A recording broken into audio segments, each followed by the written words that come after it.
আসসালামু আলাইকুম, কেমন আছেন সবাই? আশা করছি ভালো আছেন। পাট শাক রান্না করব, তাই আপনাদের সাথে শেয়ার করতে চলে এলাম। তো এই জন্য আমি প্রথমে চুলায় একটি কড়াই বসিয়ে দিয়েছি। এর মধ্যে আমি পর্যাপ্ত পরিমাণে তেল দিয়ে তা গরম করে নিচ্ছি। তেল গরম হয়ে গেলে এর মধ্যে রসুন এবং শুকনা মরিচের ফোড়ন দিয়ে নিচ্ছি। রসুন এবং শুকনা মরিচটা কিছুটা লাল হয়ে গেলে এর মধ্যে আমি দিয়ে দিচ্ছি পেঁয়াজ কুচি। পেঁয়াজ কুচি দিয়ে খুব বেশি ভাজার প্রয়োজন নেই। এরপর এর মধ্যে আমি দিয়ে দেব পাট শাকগুলো।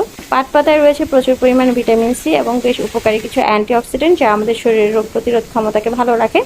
এছাড়া গ্যাস এবং অ্যাসিডিটির মতন পেটের সমস্যা সমাধান করতে পাট পাতার জুড়ি নেই। তাছাড়া পাট পাতায় রয়েছে প্রচুর পরিমাণে ফাইবার, যা আমাদের ইন্টেস্টাইনে ভালো ব্যাকটেরিয়ার সংখ্যা বাড়াতে সাহায্য করে। তা আমি এইভাবে করে পাট শাকটা রান্না করে নিলাম এবং এখন অনবরত নেড়ে নেড়ে একটা থেকে একটা গা থেকে ছাড়িয়ে নিচ্ছি। তো এভাবে করে পাট শাক রান্না করে খেতে কিন্তু খুব ভালো লাগে, আর এই গরমের মধ্যে পাট শাক হলে তো কোনো কথাই নেই। তো দেখুন, আমার পাট শাকটা রেডি হয়ে গেল। তো আপনাদের কাছে কেমন লাগলো অবশ্যই আমাকে কমেন্ট করে জানাবেন। ভালো লাগলে আমার ভিডিওটিতে লাইক করে দিবেন এবং শেয়ার করে